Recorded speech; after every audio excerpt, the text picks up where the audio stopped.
हिंदू धर्म में महादेव के एक से बढ़कर एक भक्तों का वर्णन मिलता है, किंतु उनमें से एक भक्त ऐसे भी थे जो किसी भी पूजा विधि को नहीं जानते थे।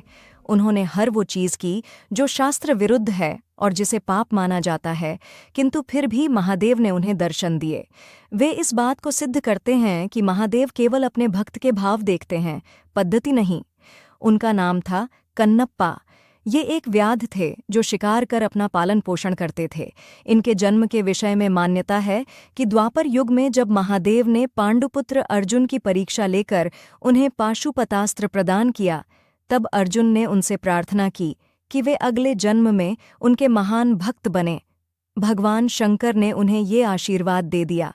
कलयुग में अर्जुन ही कन्नप्पा के रूप में जन्मे और महादेव के अनन्य भक्त बने। एक बार कन्नप्पा आखेट करते करते बहुत दूर जंगल में निकल गए। वहां उन्हें एक अत्यंत ही प्राचीन और जीर्ण मंदिर दिखा। जब वे उस मंदिर के अंदर पहुंचे तो उन्हें एक दिव्य शिवलिंग के दर्शन हुए। उसके दर्शनों से ही कन्नप्पा के मन में शिव भक्ति का संचार हो गया। उन्होंने तुरंत ही उस मंदिर को साफ किया। उनके मन में उस शिवलिंग की पूजा करने का विचार आया, पर उन्हें शिव पूजा के बारे में कुछ पता नहीं था। तब उन्होंने सोचा कि महादेव को कुछ खाने और पीने को ही दे दिया जाए। ये सोचकर वे जंगल गए और एक शूकर का शिकार किया। उसे काटकर वे उसका मांस एक पत्तल में लेकर चले।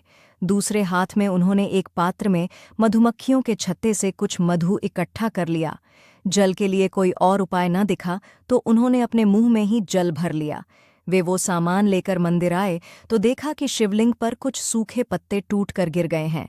उन्होंने अपने पैर से शिवलिंग से पत्ते हटाए। मुख में रखे जल से कुल्लाकर उन्होंने महादेव का अभिषेक किया।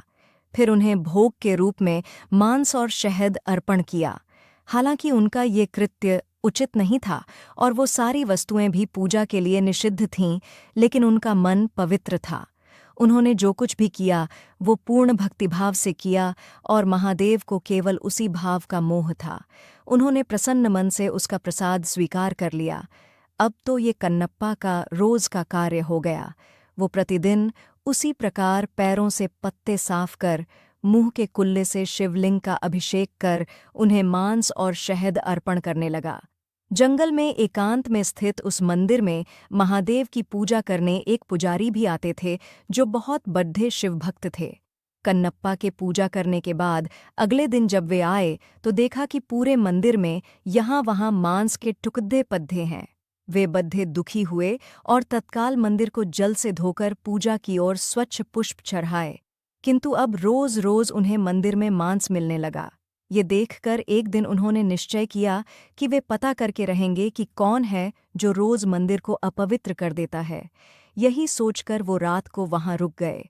रोज की भांति कन्नप्पा वहां आए और उन्होंने पैर से पुजारी द्वारा शिवलिंग पर चढ़े पुष्प हटाए, कुल्ले से उनके अभिषेक किया और फिर शिवलिंग पर मांस और मधु चढ़ाया।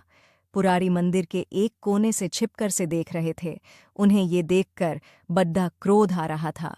वे ये तो समझ गए कि कन्नप्पा ऐसा केवल भक्ति के कारण कर रहे थे, जानबूझकर नहीं, किंतु फिर भी उन्हें उसका कार्य बड्ढा घृणित लगा। उसी समय उनके मन में विचार आया कि मैं इतने समय से शुद्ध चीजों से महादेव की पूजा करता हूँ, फिर भी मुझे उनके दर्शन नहीं हुए। फिर भला इस घृणित पद्धति से पूजा करने वाले से भला महादेव कैसे प्रसन्न हो सकते हैं। वे पुजारी भी महादेव के भक्त थे, इसीलिए अपने भक्त का अभिमान भंग करने के लिए उन्होंने एक लीला रची। कन्नप्पा के लिए उन्होंने एक लीला रची। कन्नप्पा ने देखा कि अचानक शिवलिंग के एक आंख से रक्त बहने लगा है। अपने आराध्य की ऐसी दशा देखकर वो अत्यंत दुखी हुआ। उसने पास पड्ढी जड्ढी बूटियों को शिवलिंग के नेत्र पर लगाया, किंतु रक्त का बहना नहीं रुका। उसे समझ नहीं आया कि क्या करना है। उधर छिपकर सब देख रहे उन पुजारी को भी कुछ समझ नहीं आया। उन्हें लगा कि अवश्य ही कन्नप्पा के इस कृत्य से महादेव अप्रसन्न हो गए हैं और उनके नेत्रों से रक्त बह रहा है। उधर कन्नप्पा मारे दुहक के रोने लगे। तभी उन्होंने सोचा कि यदि मैं अपनी एक आंख इस पर लगा दूं तो शायद रक्त का बहना रुक जाए।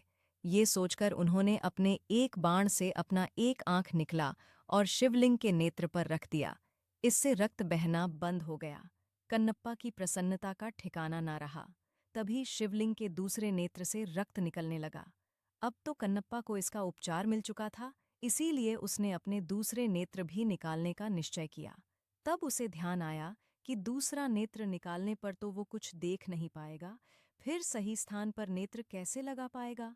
ये सोचकर उसने अपने पैर का अंगूठा शिवलिंग के नेत्र पर रखा, ताकि वो नेत्रहीन होकर भी अपने नेत्र सही स्थान पर लगा पाए।